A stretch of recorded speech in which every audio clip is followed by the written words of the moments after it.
The autumn evening had painted the park in shades of amber and gold. Catherine Hayes sat alone on a weathered bench, her tailored cream coat draped elegantly around her shoulders. At 54, she had built an empire from nothing. But empires, she had learned, were cold comfort on quiet evenings. She was watching the sunset filter through the trees when she heard it. A small voice, gentle as birdsong. "Excuse me, miss?" Catherine turned. A little girl stood before her, no more than 3 or 4 years old. She wore a pink dress with delicate lace trim and clutched a brown teddy bear to her chest. Her blonde curls caught the golden light, and her wide eyes held a question that seemed too large for such a small face. "Hello there," Catherine said softly, glancing around for parents. The park was nearly empty. "Are you here with someone, sweetheart?"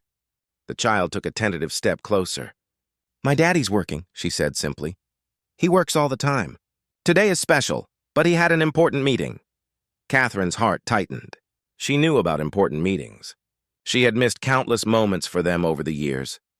"I see," Catherine said, patting the bench beside her. "Would you like to sit for a moment?" The little girl climbed up, her legs swinging well above the ground.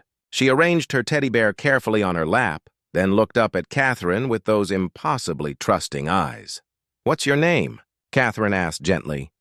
"Emma Louise Parker," the child announced with careful pronunciation, as if she'd been practicing. "I'm 3 3/4 years old." "That's a beautiful name, Emma Louise." "I'm Catherine." They sat in comfortable silence for a moment. Catherine noticed how the fading sunlight seemed to embrace them both, creating a private little world on that bench. "Miss Catherine?" Emma's voice was smaller now, uncertain. "Can I ask you something?" "Of course, dear. Can you be my mom? Just for today?" The words hung in the air between them. Catherine felt something crack open in her chest. A door she'd kept locked for 30 years, sweetheart.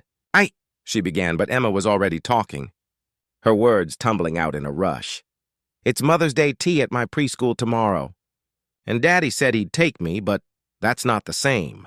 All the other kids have mommies. I don't remember mine. Daddy says she's watching from heaven, but I can't see her, and The small voice broke. "I just want a mommy for one day, just to know what it feels like." Catherine's vision blurred. She had built boardrooms full of executives, negotiated million-dollar deals, commanded respect from hundreds of employees.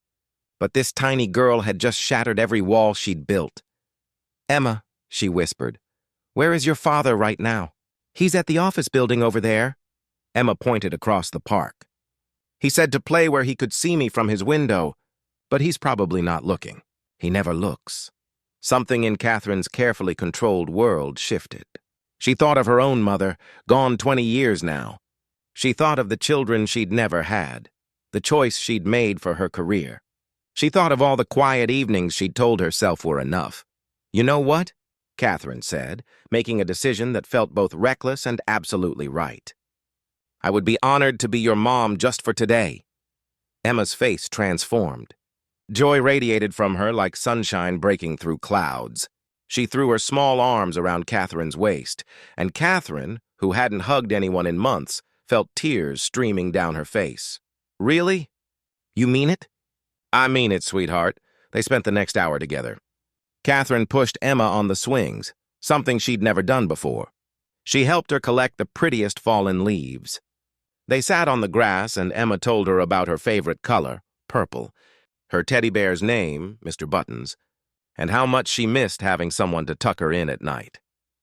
As the park lights began to flicker on, Catherine saw a man striding toward them. His tie loosened, his face tight with worry. "Emma! Emma Louise, I've been looking everywhere." He stopped short when he saw them together, his daughter's hand clasped in Catherine's. "Daddy!" Emma jumped up. "This is Miss Catherine. She's been my mommy for today." The man's expression shifted from anger to confusion to something softer. He was perhaps 40, with kind eyes behind his worry.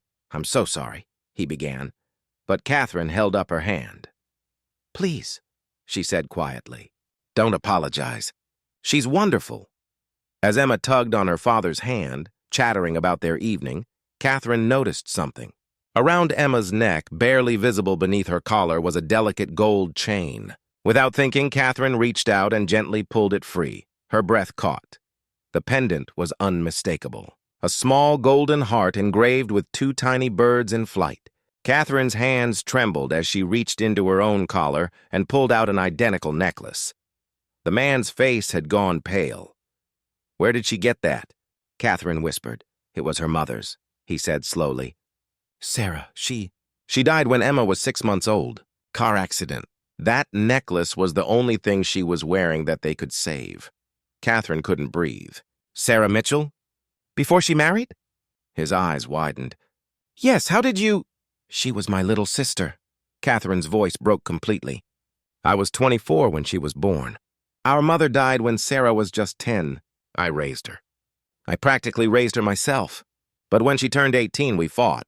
I wanted her to go to college, to have opportunities. She wanted to marry young, start a family.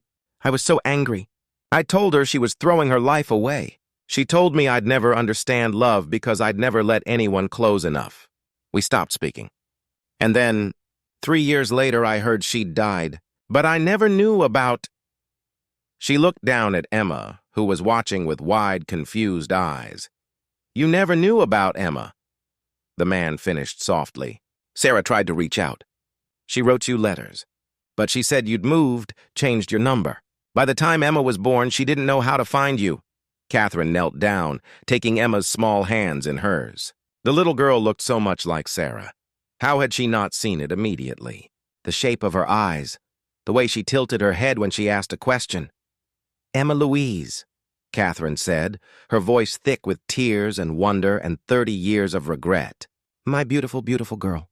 I'm your Aunt Catherine. Your mommy was my sister, and I've been looking for you without even knowing you existed." Emma's father, Robert, he introduced himself, told the rest of the story as they sat together on that bench, Emma nestled between them. He and Sarah had been happy, if struggling. He was trying to build his own business, working too many hours, just like his late wife had warned him not to. After Sarah died, he'd been drowning, raising Emma alone, too proud to ask for help, too busy trying to provide to see that what his daughter needed most was his time. "She talks about her mother every day," Robert said quietly.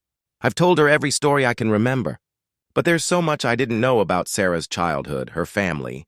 I never knew she had a sister." Catherine looked at Emma, who had fallen asleep against her shoulder, clutching Mr. Buttons. "My sister and I wasted years being angry over nothing that mattered," Catherine said. "I chose my career over family. I told myself it was enough. But Emma knew better.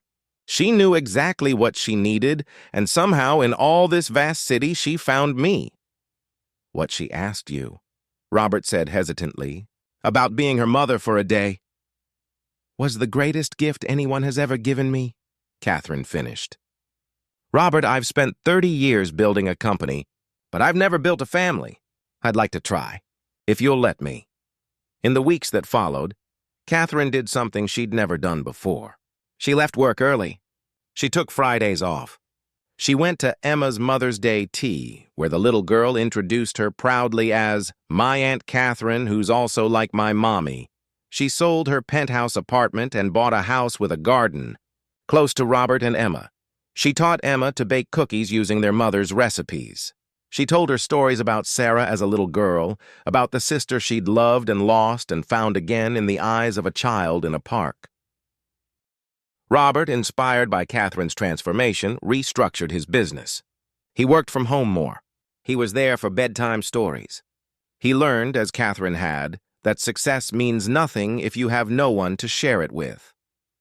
On the first anniversary of that evening in the park, Catherine and Emma returned to the same bench. Emma, now 4 3/4, was talking about kindergarten and her new friends, and how Daddy had finally learned to braid her hair. "Aunt Catherine," Emma said suddenly, looking up with those wise, Sarah-like eyes, "do you think Mommy knew that you and I would find each other?" Catherine looked at the necklace around Emma's neck, matching her own. She thought about the impossibility of that evening, a lonely CEO and a lonely child, both searching for something they couldn't name, brought together in a park full of empty benches. "Yes, sweetheart," she said, pulling Emma close.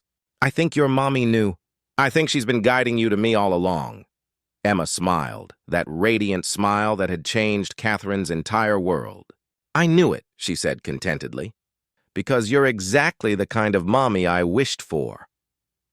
Catherine held her niece, her second chance, her unexpected blessing, and watched the sunset paint the park in shades of gold once more. She had learned, finally, what her sister had tried to tell her all those years ago. The most important meetings aren't in boardrooms. They're on park benches at sunset. The greatest success isn't measured in profits. It's measured in small hands holding yours, in bedtime stories and scraped knees kissed better, in the simple words, "I love you," spoken each night before sleep. And sometimes, if you're very lucky, life gives you one more chance to get it right. Sometimes, all it takes is a little girl with a teddy bear and a question, "Can you be my mom for just one day?" And sometimes one day becomes forever.